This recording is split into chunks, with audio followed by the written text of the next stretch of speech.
rock and roll. 2827 South Cicero. You're gonna deliver a strike notice to McDonald's to let management know it's their legal right to come out and strike. DJ Jackson quit his retail job at Walgreens and now works as a union organizer campaigning for $15 an hour wages. Today, he delivers notices to inform employers of an upcoming strike. As far as delivering a strike notice, you get it to them any way possible. How you doing? Is there a manager available? A manager? Yeah. If you don't get their name, you write down, okay, I gave it to a blue shirt, which means a manager. It's a strike form. You got it. She act like she didn't know what it was, and then she reads it and she's like, this is a strike notice? I was like, yeah.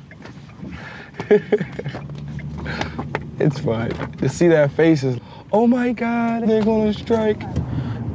You just gotta give them straight facts and pray that something clicks in their mind where they say, enough is enough, I need more for my family.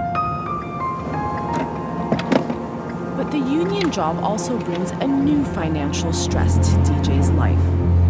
When I first started, we had to sit down explaining how I needed a car because you may have to meet this person at 2, meet this other person at 3, you got 30 minutes to travel. So now I'm forced to get a car. I have no idea how I'm gonna fix this situation with me getting a car and not getting fired from my job. To even have like $2,000, it would at least took me 4 to 5 months.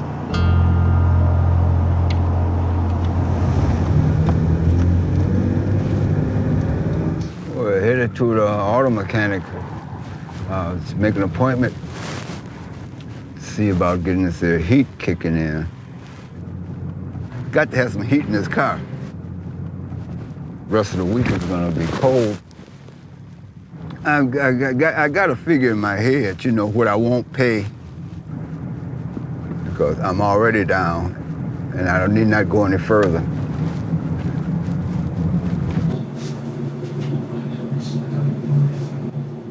I just hope it's a fuse. I hope it's a fuse.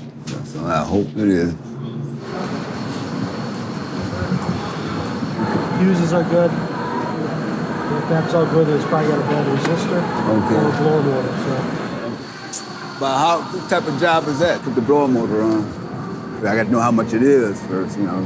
Usually, like around $350. 350 bucks. But I'm not exactly sure. Okay. It's gonna be 95 for the blower motor. There you go. Even better. And 90 for the labor. How long would it take? A little over an hour. Okay, can I go to the bank and get the money? Sure. Okay.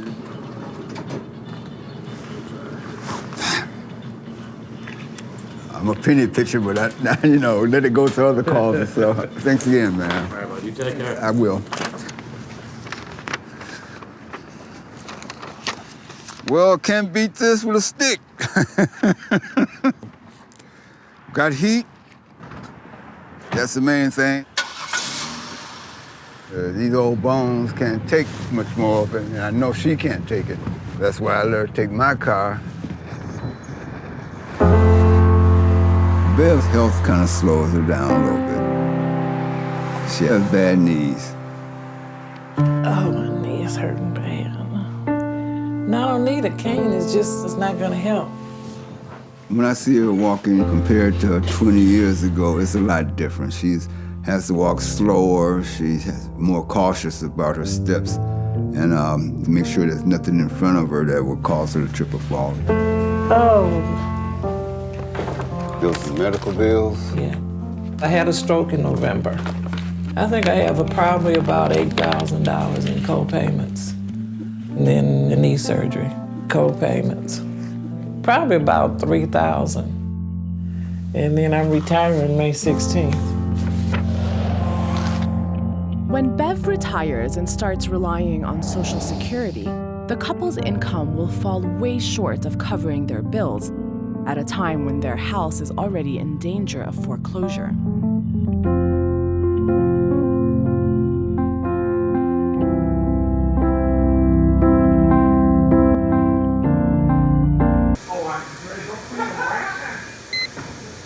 How you doing? Got any boxes out there for me? No, not yet. Brittany? Percy has settled into his new job at a small, family-owned machine shop. How you doing? All righty. You got him back to work, huh? Yeah, about time. Y'all playing hooky. Hey, Mending, who won that game? Spurs won last night. How you doing this morning? I'm doing okay so far. I won't know until tomorrow. From what I can see, you doing pretty good. The way they treat the employees, I really like.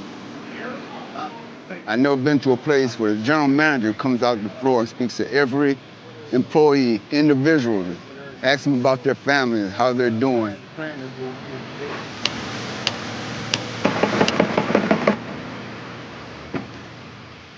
Percy is still employed through a temp agency. He's hoping to change this arrangement. I'm still a temp. I'm working through an agency that farms me out to do their manual labor. The way things are going now, this company here, they're talking to me about coming on, working through them. It may mean a little more money for me. I'll be happy. I believe I can start my life all over again out here.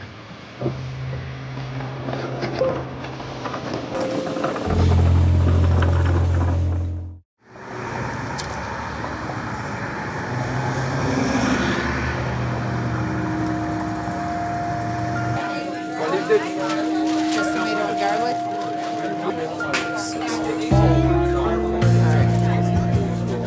Can you do me a favor?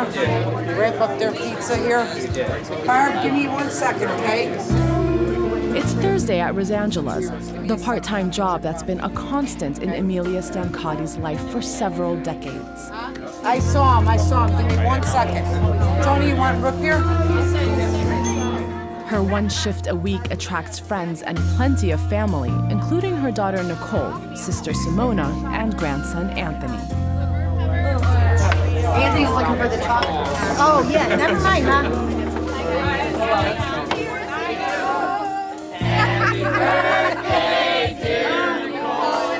Nicole, who used to work at Rosangela's, celebrates her 29th birthday.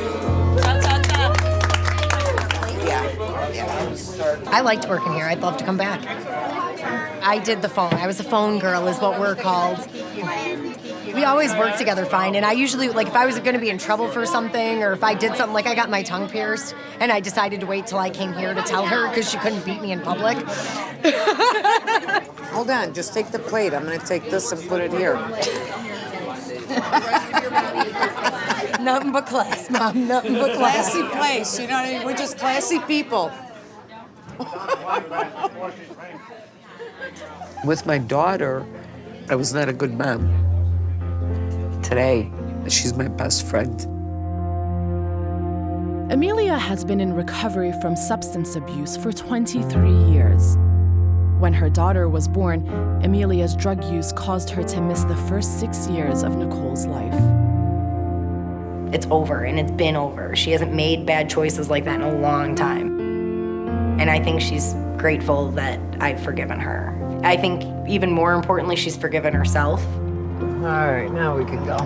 Because she still beat herself up for it. Amelia has been invited to a weekend retreat to speak to high schoolers about her experience of substance abuse. I'm not ashamed of my past. I'm nervous talking about it with strangers because I think with youngsters is even yeah, harder. you don't want that judgment. If one kid listens Right. and gets something out of it, you succeeded. Right. She's lucky that she made it out of that time period alive. And I think her using those experiences to help other people could do some great good. Operation Snowball is a peer-to-peer support network that helps kids navigate the pitfalls of teenage years. You're gonna be up there. I guess. So what do we do till 2 o'clock?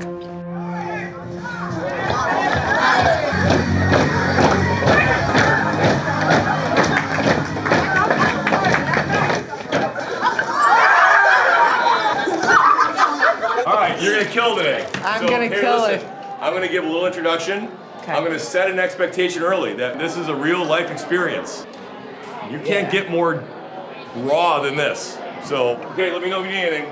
As you come in, here's the game plan. You pay attention. Again, as you come in, please find a seat where it's You'll be fine.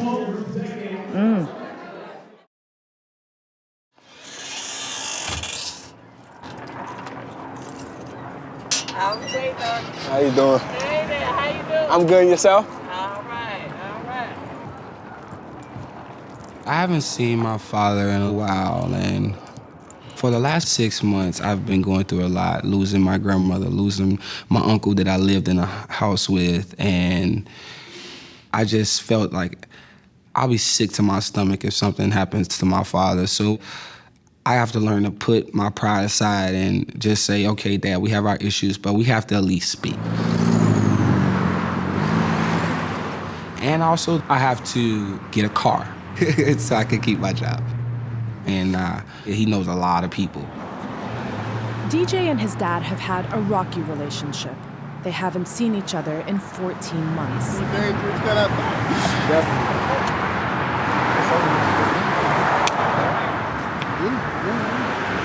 How's everything? And then to have my dad come to the game today, it's like, felt like I'm in high school all over again. I watched a college game, St. Mary's, Minnesota. That was the last time I saw it.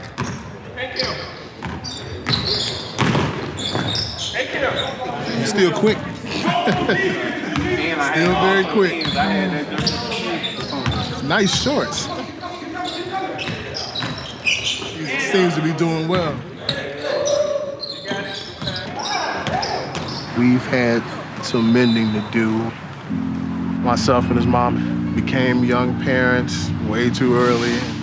They don't necessarily give you a handbook when you leave the hospital with the kid. It's like we're learning on the fly. I think I don't pull too many punches with him. I'm very direct with my children. He, as a young man, hasn't always been able to absorb that. Right, kiss ass, cuz. Yes, sir. Yes, sir.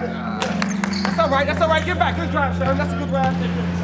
Even with this situation with the car, he knew I would be the person to help him out of this situation. My part is to trying to show him there are ways to make it. Pay attention to the little things. Be detailed. Do what you need to do when you need to do it.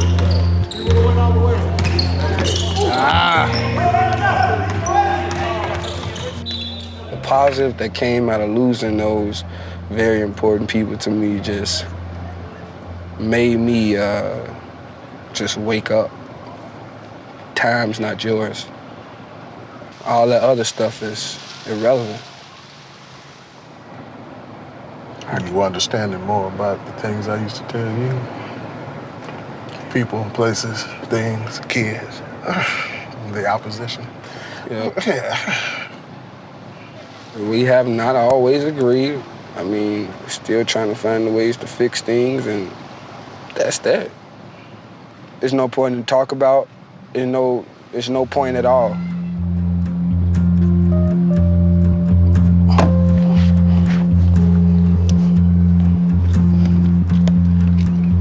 Dad, catch you on the rebound, have a safe flight. All right, yeah. I appreciate it. No problem, man.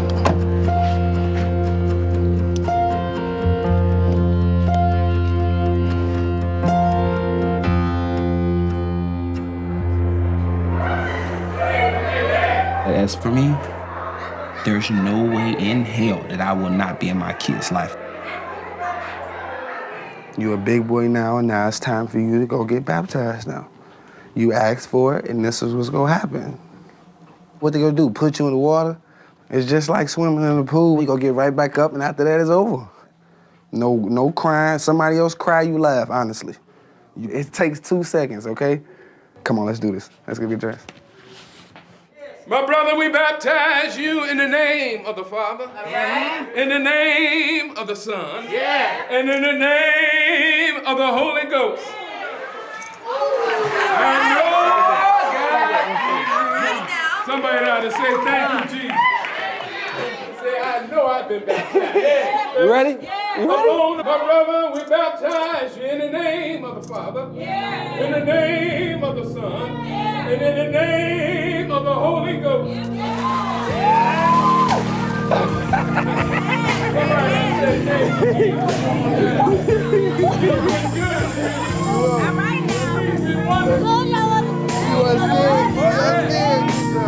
Give me fat. He was ready to swim. He was like, it was just cold, that's all, just cold. I'm really, really proud for my son today to watch him grow up and do the exact same thing, same church home that I did. It feels really, really good. He's just acting like a big boy. I need to take my medicine though. I do before the pain does come. I've been out of work for about 3-4 days. Taquita's undiagnosed ailment We continues. brought a guest speaker in for you today who has never done this in her life, ever. She's going to tell you the story of survival. So I want to introduce Amelia to come on up here and give us introduce her.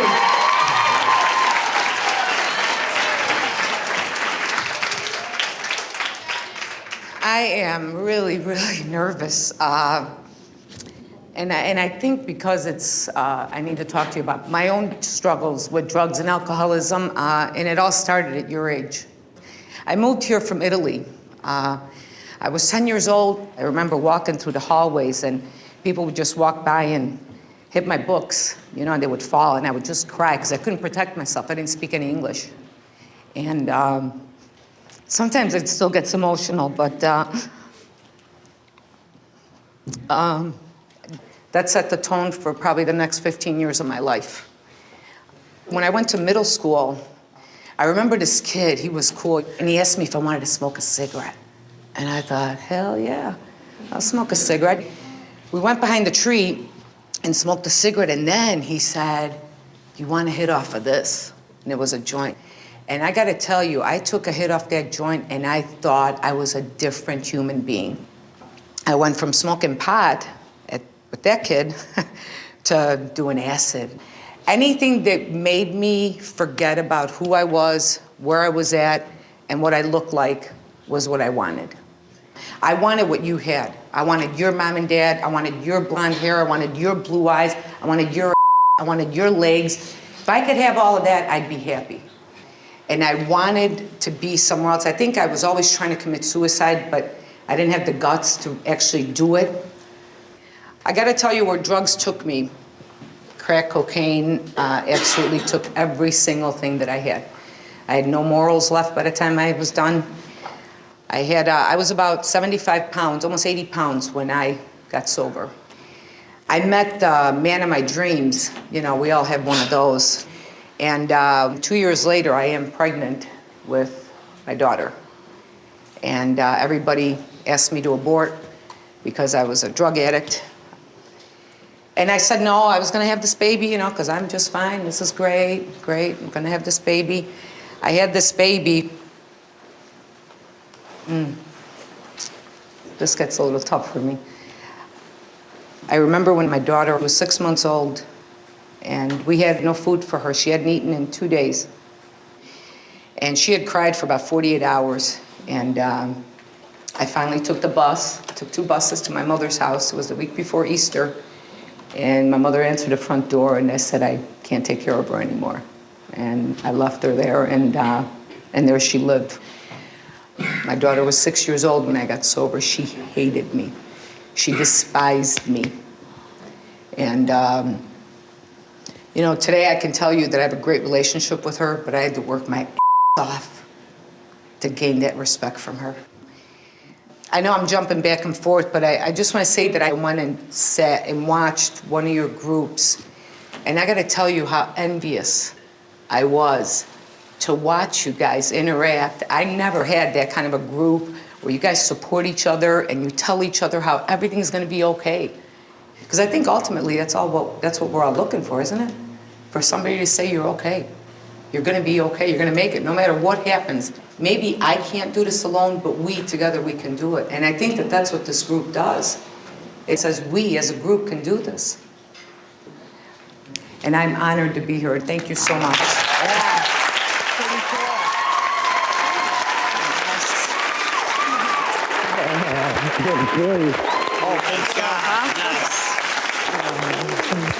You're amazing. Oh my God. You guys are amazing. No, I you guys are amazing. Can I just hug you? Sure.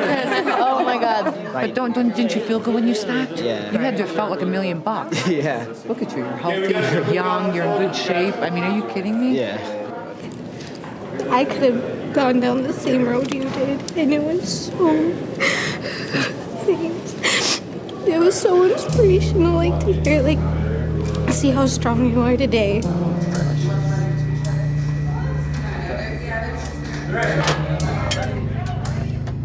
A week later, at the high school that organized the event, Amelia picks up letters of appreciation from the kids. Amelia, I cannot thank you enough for speaking at Snowball this year. I have a family member who struggles with addiction, and your story really stuck with me. I'm from a huge Italian family, so right from the start, I could relate to you. Additionally, my family has a lot of history with drug addiction, so just really... Amelia hopes more opportunities arise to speak to youth groups. Thank you enough. And I think the very thing that brought her down, now she can teach people how to come back up. I love it. I mean, now it could potentially be a way of life for her. You have helped all of us. Thank you once again, Samantha. Snowball 2014. It's pretty amazing. I'd love to be a part of it, but I have to get through my riding season first. And I'm gonna be on that motorcycle a lot, a lot.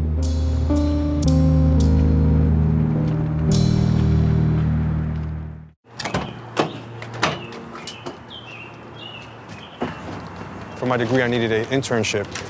I guess Key 103 liked what they saw in me, and so they hired me. All right, I'm ready to do a mic check. Okay, test 1, 2. Jose's occasional work at the radio station supplements his full-time clerical job. I'm getting paid $9 an hour. But obviously, the pay is better with Planet Depots as a full-time job. But I mean, this is a lot funner. You have interaction with people. The time goes by fast. It's hard for me to believe that he's going to get a full-time job in radio, but I have to be supportive. As a clerical worker, it's just hard for him because he feels as though it's very redundant work, which it's true. Like, I enjoy what I do, so that's what he wants to feel. But I gotta think of my family. I thought they were gonna say there's another baby. They're like, baby number 1. I was like, hey, there's no baby number 2, right? Elizabeth is 8 weeks pregnant. It makes me feel happy inside. But at the same time, we just gained more responsibilities. And now I can't afford not to make $70 an hour.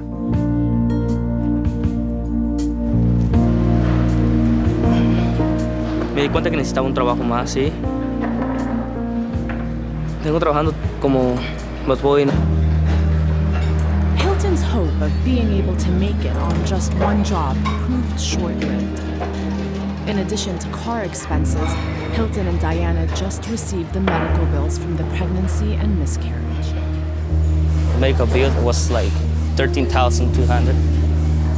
I don't have the money to pay it. Hilton's now back to working more than 80 hours a week. Descansar, tendremos un momento para descansar en algún tiempo. Ahorita hay que tratar de hacer lo que más podamos, tratar de trabajar y a lo que venimos a hacer dinero. En un futuro vamos a estar mejor, estoy seguro de eso.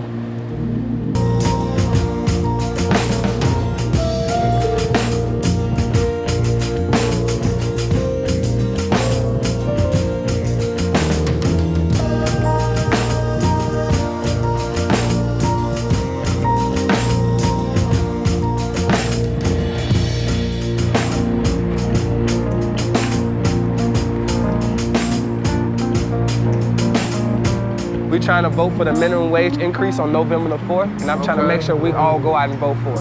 I agree with you. Appreciate your time, man. I appreciate your time. Keep up the good work, sir. How you doing, man? Were you registered to vote, man?